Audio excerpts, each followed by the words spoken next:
Hey, we were having a conversation about financial classes. How easy it is to make. YouTube, what's going on, man? Welcome back to my channel. Thank all the love too from all the people who have been showing support. Appreciate you guys for tapping in with me, subscribing and liking my videos. Drop a comment if you want to see something that I haven't talked about, man. But let's go ahead and get to it, man. I'm very excited because my credit score is good. I'm at a 762 now, which is very, very exciting, man, I must say. So without further ado, man, I started in the mid fives, and I'm going to walk you through step by step everything I did, the mistakes, the failures, and also the things that helped me out the most, right? So I'm going to be completely honest, completely blunt about what happened to me and how it changed what I was doing, right? So let me first say that credit repair or credit is not just the negative items on your credit report. Credit is, the positive things too. So if you want good credit, not only do you need to remove the bad, but you also need to build up the good, right? So I'll get into details about how I was able to do both, and then we'll get going from there. So long story short, I was pretty much in real estate, really, really heavy. So whenever I was in real estate, I was having a hard time refinancing out my mortgages. Typically, I was selling them, but I wanted to use a different strategy. So I needed to refinance, which with bad credit, you cannot refinance, right? So what I started doing, I got on the path. I had a ton of money, or I had some money on me. So I said, I'm going to fix my credit myself. So what I did after getting up with different credit repair companies that were charging me monthly, but I wasn't getting any results, I said, I'm going to take on myself and go do it, right? So the first thing I did, I made sure I was current on everything that I had at the time, which I believe I was current for like the last 7-8 months. So I was pretty static on that side. Other than that, man, I started paying my credit cards down. So the important thing to know about credit cards, that which I didn't know at the time, is that credit cards, you need to pay them down before the statement date. So on all credit cards, and you can check your statement that comes to the mail, or if you get on your app and you check your statements through your phone, you can actually check your statements, and you can see the statement date and the due date. Typically, your statement date is 3 days after your due date. 3 days. So remember that if my payment is due on the 16th, then my statement date is probably on the 19th. If my due date is on the 1st, my statement date is probably on the 4th. So that's just a key telltale sign. So this is the thing about it. Whenever you're paying your credit cards down, make sure you can pay as much as you can right before the statement date. Don't go hard on the due date and then make a few swipes before the statement actually comes. So you can pay your credit card completely down on the due date, not pay any interest, and then on the statement date, let's say if you spent the extra $2,000 that fast, they'll report $2,000 on your credit report. So always make sure whatever we plan on showing up on our credit report, we pay that on the statement date. Other than that, man, I was in pretty good shape. I did have some medical bills. I did have some collections on my credit account. Just from old houses I was flipping. I had like some water bills from rental houses, and then I had some medical bills. So what did I do about these? First, I started paying for these collections to be removed, right? So one quick tip, right? Pay for delete.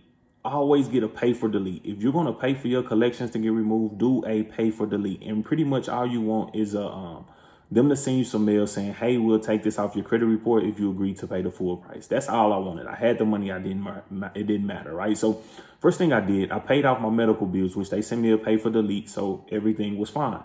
As soon as I did that, I want to say two payments came off, roughly about $1,500. And then I had other ones, right? So whenever we're doing this, it's a ton of research and you can find a lot of history, but I'm gonna help you out right here. For the water bills, for whatever reason, I wasn't able to get those water bills off via pay for delete. So I started researching. Now, this is the biggest kicker. Whenever we're going to dispute anything off our credit report, we can take things off by the credit repair company or the credit reporting company. So Equifax, TransUnion, or Experian, they're not able to verify the debt. They're not able to verify it in a timely manner, or that it has inaccuracies in the report, right? So with that being said, what I did, I sent off basically like a 609 letter, pretty much. That's what they said, right? I sent the 609 letter off to have them verify that debt. Now, before I did that, I actually called my bureaus one by one to remove my addresses. right? This is one of the simplest ways. The credit reporting companies are verifying the information based on your addresses. So they're saying, okay, this was Josh at 123 Main Street. Okay, so I had to get 123 Main Street removed off my credit report. Now, the debt that I had or the collections that I had were tied to old rental properties anyway. So none of those properties were actually mine. So it was really kind of simple to kind of get those things taken off, just because I didn't have anything going to those tied to those addresses anyways. So that was another thing. I removed my addresses. Once you remove the addresses, it becomes 10 times harder for that actual credit reporting company to verify that that debt is yours. They have Josh at 123 Main Street, but you're Josh at 2307 Main Street. So it's two totally different addresses, and it confused the mess out of the credit reporting companies. So that's what I did.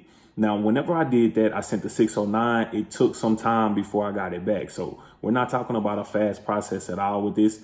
It took some time, and then I had to go back and dispute it again. So one thing, if you're going to be sending out dispute letters, just understand that it was a prepping process as far as getting those addresses removed. And then it was a process of continuing to send out the information.